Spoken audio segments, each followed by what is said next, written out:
Welcome back to Daily Flash. I'm Andrea Jackson. It's time to get flashed, and this one may be a heartbreaker. Should a widow get flashed by her kids for selling and throwing away things that belonged to her late husband?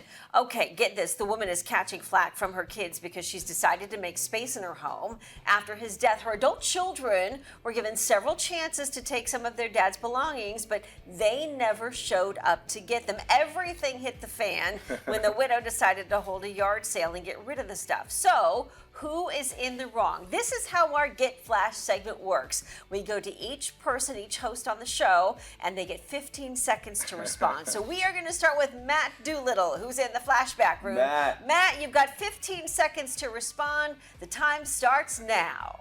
See, I had a different situation. My dad had so much junk, we just threw it out. But we gave everybody a shot. We called his uncle, said, hey, you want to, you can kind of get first dibs. We didn't just throw it out. So I think it's kind of hurting the kids a lot that she just decided to get rid of all this without letting them have a shot at it, honestly. Like, that kind of hurts. Like, if we had gotten rid of, like, my dad's fishing rod, I would have been mad. Okay, Mitch, you're up next. Okay, I'm in Matt's camp, number one. But here's the thing, is that forget about your kids. You gave them a chance. First off, your dedication after your kids become adults is to your spouse, your husband, or whatsoever. You gave them opportunity to do it.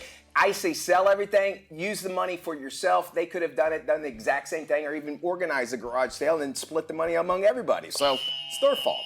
Okay, Fabian, you are up next. I actually, if this was my dad, I would be very mad. I don't think it would be funny if my mom was trying to sell my dad's stuff, and I would like to keep some of that memorabilia. But hey, if we got the chance to keep it and we didn't, I think it's on us now. I'm not even sure how to go at this. You were too lazy, Fabian, to go over there and get the stuff, man. So I mean, it's your fault. It is kind of my fault. I'm not gonna lie.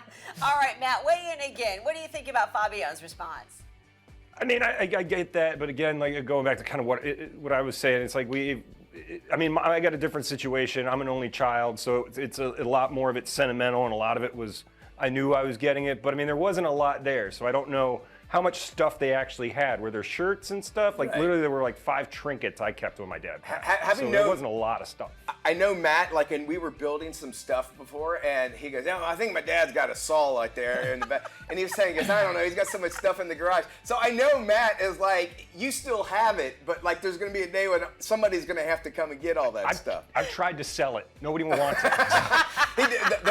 The saw, to me, it's cool though, because it was nice and rusty and everything, and like you could tell that they had it for a long time.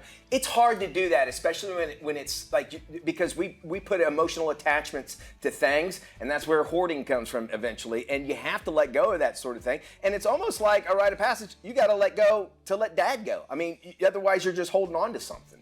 I think, though, there's got to be a sort of time limit built into these things, especially when it comes to family, because if she did, in fact, let the kids know, how much time did she give them to respond? Was it a day? Was it a week? Was it a month? And if they didn't respond, then that's on them. Hey, I got one thing. Sure. Does she actually love that husband that left? I mean, why did she want to drop all his things off, immediately? How long was he gone for? You know what I mean? Was it like a year maybe? She was like, I'm tired of this stuff. Let me ask you about this. What if it was a stepmom situation? Let's say mom was no longer around. Oh, see, that's a different dynamic. When you say that, isn't that weird? Even though that they still have the same responsibility, it's weirder if she winds up selling it. But hey, look, again, as I said earlier, once your kids are adults, you are dedicated to your spouse, in my opinion, and that's where you're looking out for that person's best interests. So.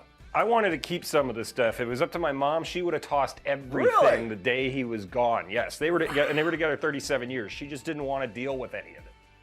Wow. Interesting. See, and I think this is where a will comes into place. It's so important. I know it's a touchy subject for most people, but in order to make sure that everything is done the way you want it done, you've got to write it down, even if it's on a simple piece of paper to say, hey, my son gets my suit collection. Hey, my daughter gets my game collection. I love that, Andrea. Yeah. I wish I could get a suit collection, you know what I'm saying? I'm not wishing the worst on my dad, Old though. school. Come on now. Like, you know what? Just wait until I go and you guys have to go through all my clothes I have in the back. All right. That's our Get Flash segment. For more, head to our website, dailyflashshow.com.